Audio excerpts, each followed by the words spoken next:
ma taraktuh, tidak akan aku tinggalkan dakwah ini. Bilangin. Hatta yuzhirahullah, sampai Allah menangkan aku, au ahli kaduna, atau aku mati binasa gara-gara ini. Lihat kemurnian dakwahnya, saudara. Maka orang-orang sekarang ngaku-ngaku membela Islam, tapi tahu-tahunya melipir dapat jabatan. Ya, Nabi siapa yang lo ikutin? Kita ketawain, Pak.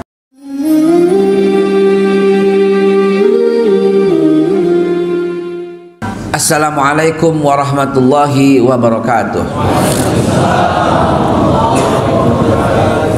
Alhamdulillah wa syukurillah ala ni'matillah, wassalatu wassalamu ala rasulillah sayyiduna Muhammad wa ala alihi wa sahbihi wa mawalah. Qala Allah ta'ala fil Qur'anil Karim, a'udzu billahi minasyaitonir rajim, bismillahirrahmanirrahim. Tadi imam kita membaca surat An-Nisa ayat 137.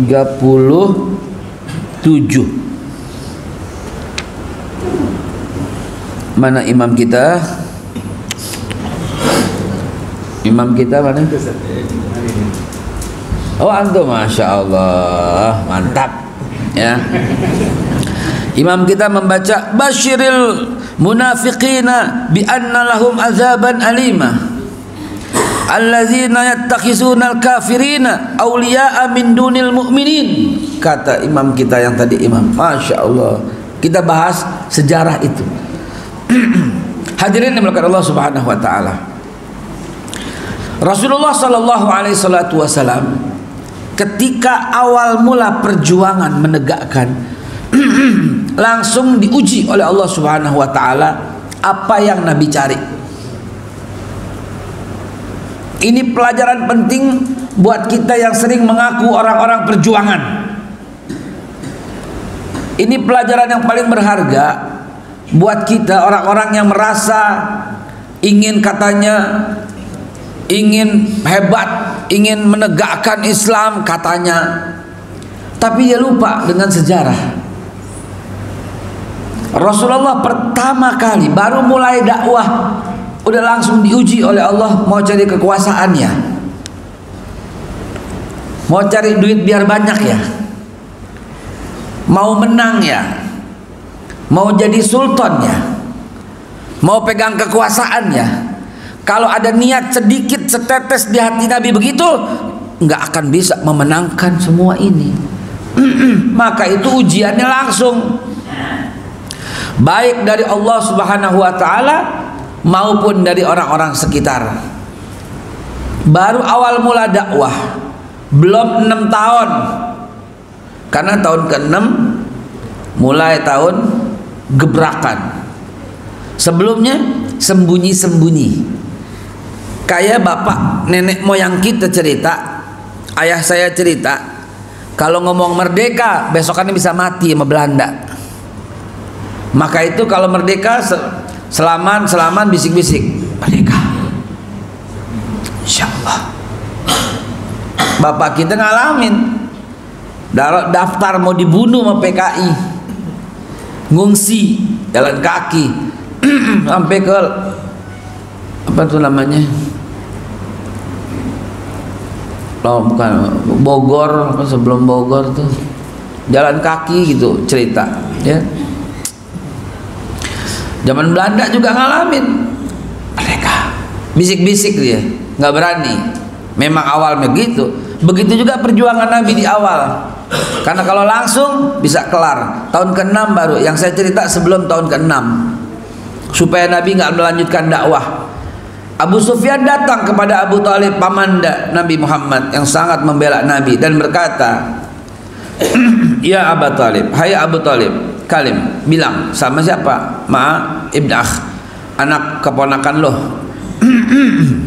anak saudara lo. In kana yuridu malan, ini ngomongan Abu Sufyan. In kana yuridu malan ja'alnahu aktsarana malan alaina. Wa in kana yuridu jahan ja'alnahu sayyidan alaina wa in kana yuridu mulkan malaknahu alaina in arada sultan a'tainahu mafatihal Ka'bah.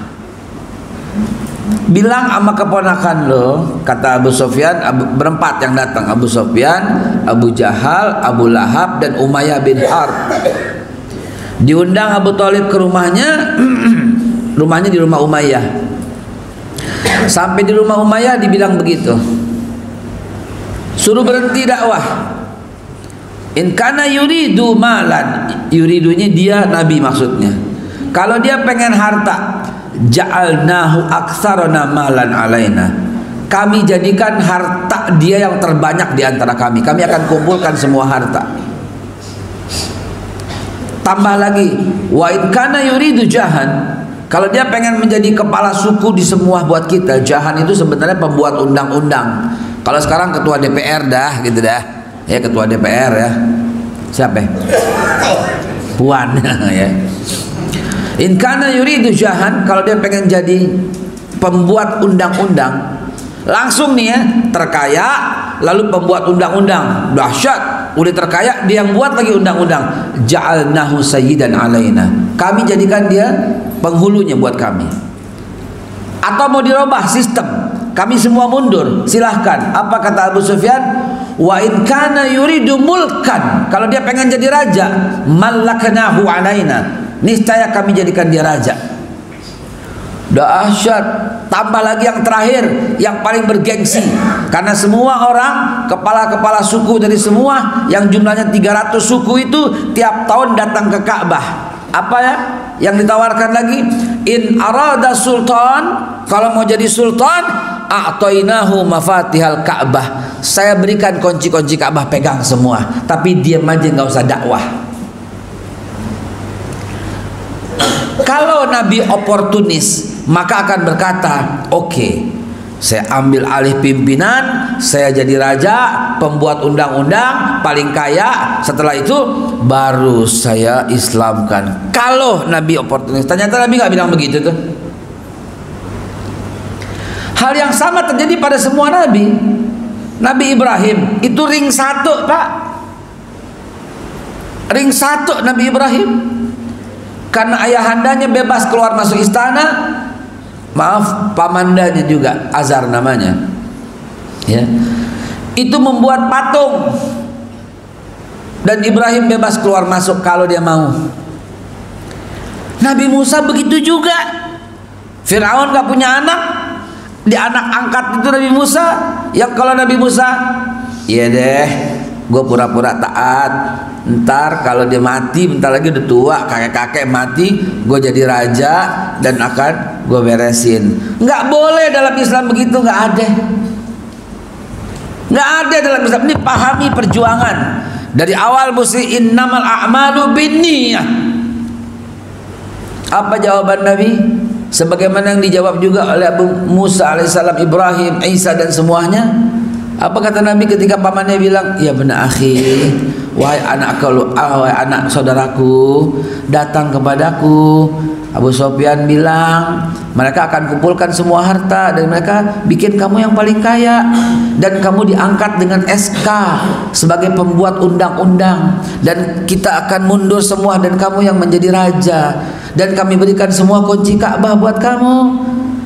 Cicing wae katanya. Diam-diam aja dah di sini. Apa kata Nabi? Ya ammi, wallahi law wada'a as-samsa fi yamini wal qamara fi yasari ala an atruka hadzal amru ma taraktu hatta yuzhirahu Allah au ahlika duna. Paman, tolong bilangin sama mereka, jangankan itu semua, tambah matahari taruh di sebelah kanan, maksudnya seluruh ufuk barat, maksudnya sedunia. Buat tambah bulan sebelah kiri, seluruh ufuk timur. Jadi sedunia, jangankan cuma se-Arab, jangan cuma satu Quraisy, sedunia pun begitu maksudnya. Nabi juga tahu matahari besar dan nggak mungkin taruh di sebelah kanan. Ini perumpamaan.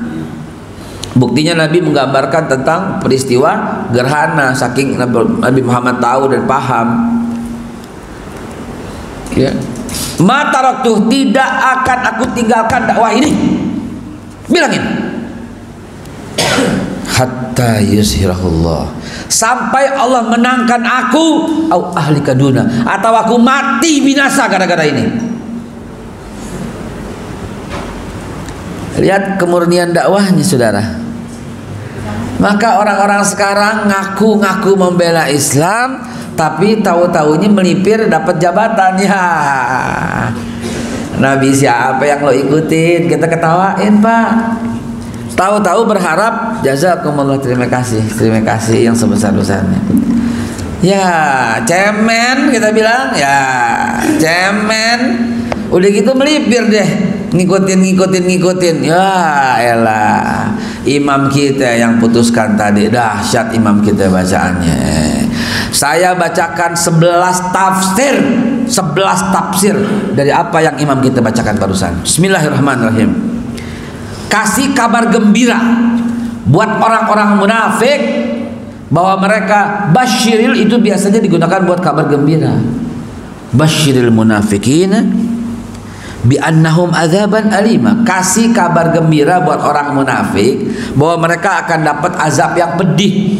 Allazina yattakhizunal kafirin auliya min dunil mu'minin, yaitu mereka yang mengambil orang kafir sebagai aulia, teman penolong dan pelindung, dengan mengenyampingkan orang mukmin.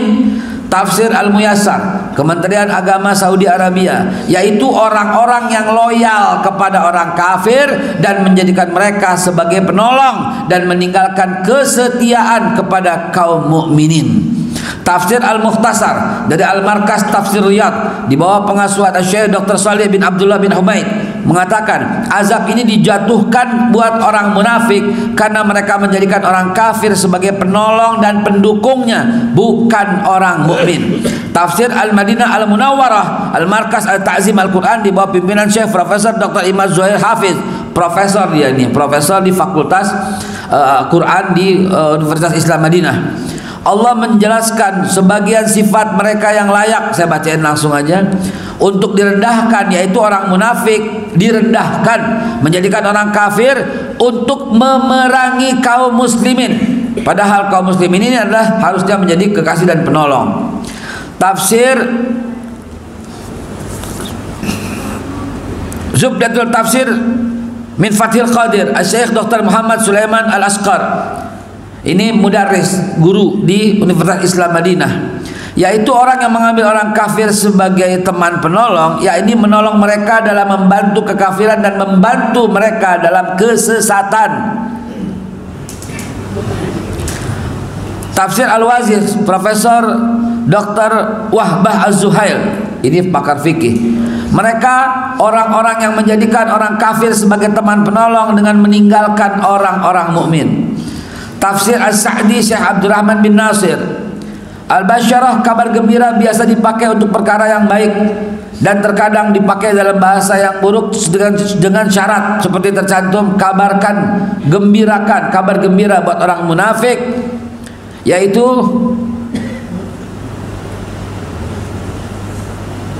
yang menjadikan faktor pendorong kaum kafir.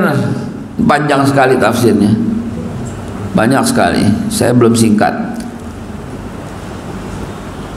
An-Nafat Al-Makiyah Syekh Muhammad bin Salih Asy-Syawawi surat An-Nisa-nya mengatakan, ialah yang mengambil orang kafir sebagai ketua, tidak orang mukmin.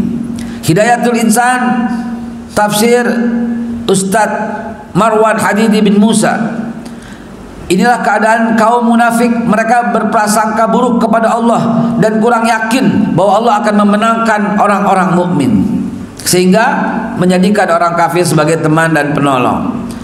Tafsir Kementerian Agama Republik Indonesia, walau mengaku beriman, mereka sebenarnya tetap dalam keadaan kafir dan menyembunyikannya. Salah satu buktinya adalah bahwa mereka, orang-orang itu, menjadikan orang kafir sebagai aulia, yakni pemimpin, teman penolong, serta pendukung mereka. Tafsir Kementerian Agama Republik Indonesia. Dan lain-lain masih banyak kalau saya bacakan. Sekarang aja saya akhiri tafsir Departemen Agama agar lebih valid. Jangan dibilang wah tafsirnya luar negeri semua. Enggak, saya pakai terjemahan Departemen Agama. Artinya jelas banget gitu loh. Langsung, dan di akhir ayat yang imam kita bacakan tadi lebih menakutkan. Allah akan kumpulkan orang kafir, orang munafik satu kuali. Ingat gak tahun 2017 yang viral itu? Saya bilang satu kuali, habis saya dikecam habis-habisan sama teman, sama lingkungan semua. Saya bilang saya nggak ngarang.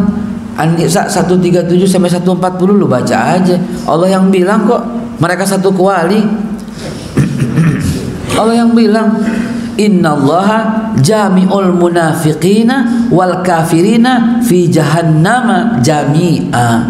Allah satuin, Allah kumpulin yang kafir sama orang-orang Islam yang masih mengangkat mereka sebagai pemimpin dan penolong dan pelindung mereka satu kuali. Kadang mereka sholat nggak? Sholat di samping kita lagi, ya. Salah satu cirinya mereka sholatnya di samping kita.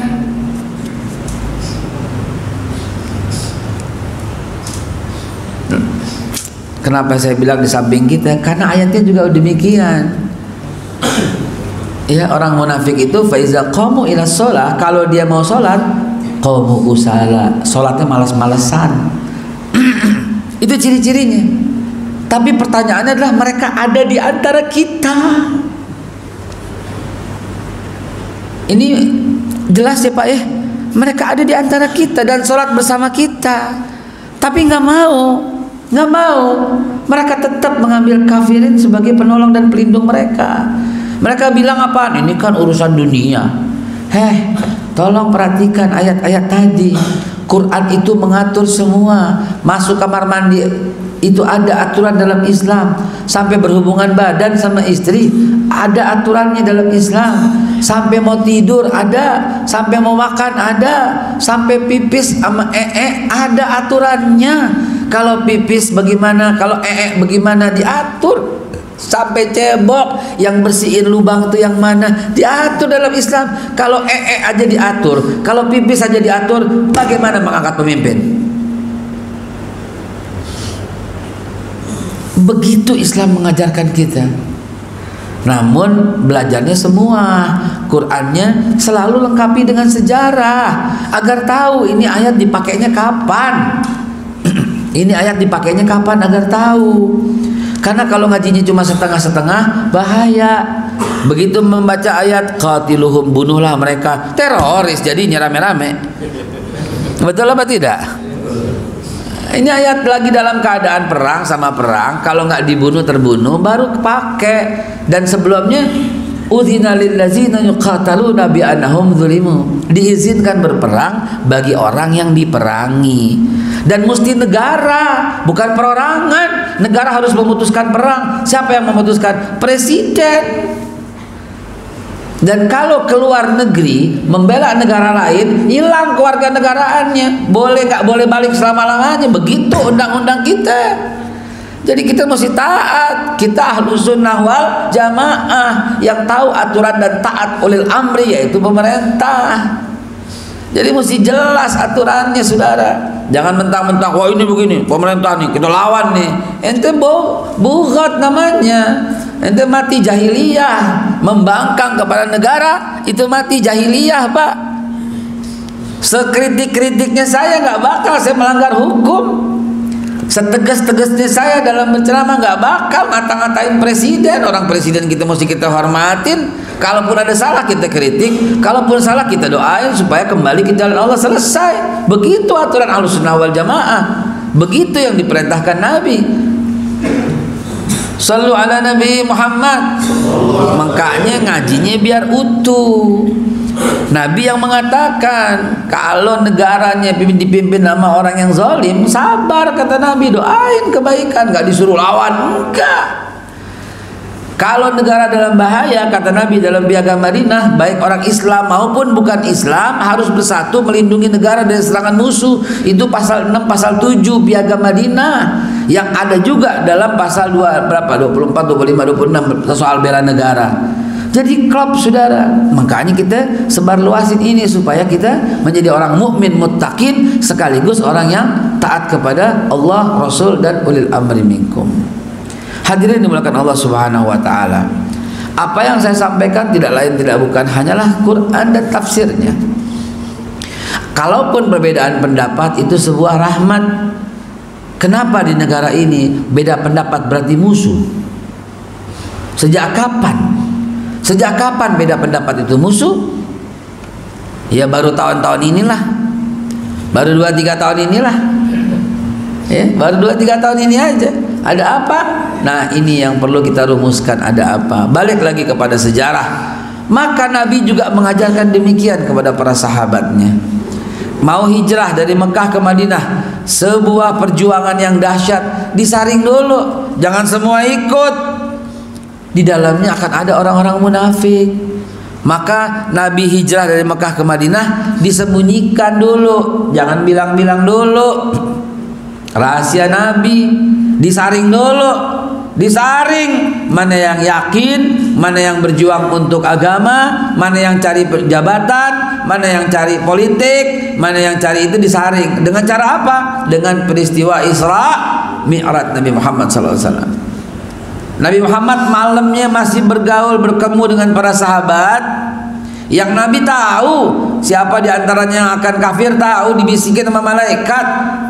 Dalam sabda Rasulullah di antara para sahabatnya, di antara kalian kata Nabi, ada yang memiliki gigi geraham sebesar gunung Uhud di api neraka.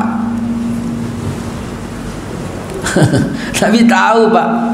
Tapi masa mau nuding? Lo enggak. Maka Allah perintahkan, Allah Isra dan Mi'rajkan Nabi Muhammad. Pagi-pagi subuh, malam baru ketemu. Subuh Nabi berkata, saya tadi habis dari Masjidil Aqsa. Ini saringan. Mana yang yakin dengan Nabi, mana yang ragu-ragu. Yang bener aja. Oh, bukan cuman itu. Dari Masjidil Aqsa di Palestina saya naik ke Sidratul Muntaha. Apa kata yang lain? Error. Biarin. Error nih, biarin. Kenapa? Ini saringan. Girang banget Abu Jahal dengar cerita ini. Ini kesempatan untuk menjatuhkan Nabi. Datang dia, datang langsung dengar kabar begini. Ya Muhammad, lu bilang begini, angkat kaki satu juga, angkat kaki satu lagi, coba gue mau lihat, bisa nggak? Angkat. Nabi berusaha mengangkat dan terjatuh, diketawain, bilang ke langit, angkat 2 kaki aja jatuh. Sahabat mulai goyang sebagian, ragu sebagian. Nggak apa-apa, jangan bilang ini, biarin, ini saringan dari Allah Subhanahu wa taala.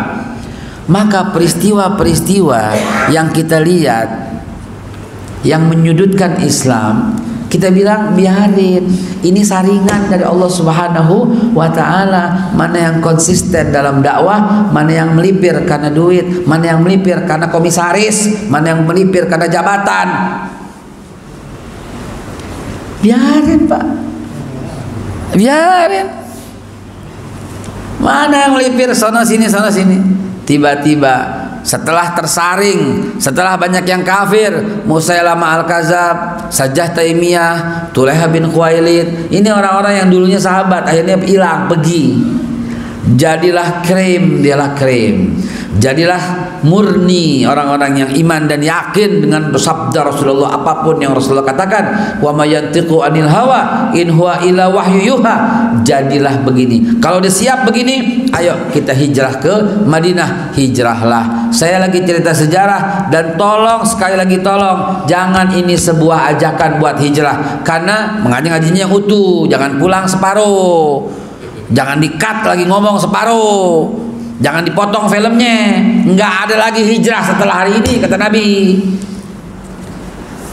Cuman itu waktu doang hijrah. Itu sabda, nggak ada hijrah lagi, kata Nabi. Ya, jadi biar utuh ngajinya, bukan cuma sejarah, ada Qurannya, ada hadisnya, jadi lengkap. Ya, jadi dibimbing terus, jangan ambil kesimpulan sendiri. Nggak ada lagi hijrah setelah ini, kata Rasulullah. Hijrah yang paling besar itu adalah mengalahkan hawa nafsu. Perang yang paling besar hawa nafsu. Maka saya kurang sepakat, kurang cocok kalau umpamanya ada orang kita hijrah. Bukan hijrah dari mabok, enggak mabok. Bukan hijrah, tobat loh. Betul apa tidak? Tobat dia. Ya, dari non muslim jadi muslim, hijrah. Bukan hijrah, itu mu'alaf. Mu'alaf, banyak belajar dulu, begitu. Ya, dari nggak ngaji ke ngaji, ente tobat bukan hijrah. Kalimatnya lurusin ngapa? Betul apa tidak? Ente tobat gitu ya. Maka begitulah Bapak Ibu sekalian, maka terciptalah suatu komunitas yang indah dan dahsyat. Itulah komunitas di mana Rasulullah membuat 47 pasal untuk menyelenggarakan negara. Maka dari itu saya katakan, walaupun ada Quran, walaupun ada hadis, tapi dalam menyelenggarakan negara Nabi menggunakan piagam Madinah. Kita pun begitu, Pak. Ada Quran, ada hadis, karena ada yang Kristen, ada yang Hindu, ada yang Buddha, ada yang Protestan, ada yang Konghucu, ada yang orang-orang saudara-saudara kita beragama lain, suku lain, maka kita gunakan Pancasila, Bhinneka Tunggal Ika, UUD 45, sah. Itu yang benar, Pak. Nggak usah mengirik-lirik yang lain. Karena Rasulullah Sallallahu Alaihi Wasallam dalam seluruh hadisnya maupun Al-Quran dari awal sampai akhir tidak menggambarkan bentuk baku dalam sebuah negara, Pak. Nggak ada. Yang penting at'amahum min ju' wa amanahum min khauf. Yang penting rakyatnya nggak ada yang lapar dan nggak ada yang takut, sejahtera dan bahagia. Bentuknya apa? Kerajaan. Silahkan Saudi Arabia pakai kerajaan, betul? Bentuknya republik, silahkan. Irak pakai republik. Bentuknya maunya perdana menteri, silahkan. Malaysia pakai perdana menteri. Mau monarki, silahkan. Jordan pakai itu, silahkan. Dan kita memilih Negara Kesatuan Republik Indonesia. Itulah yang terbaik buat kita. Hadanallahu wa iyyakum ajmain. Sebagaimana yang saya janjikan, cukup 20 menit. Ada waktu 5 menit, mau tanya jawab? Nggak ada, alhamdulillah. Baik, terima kasih.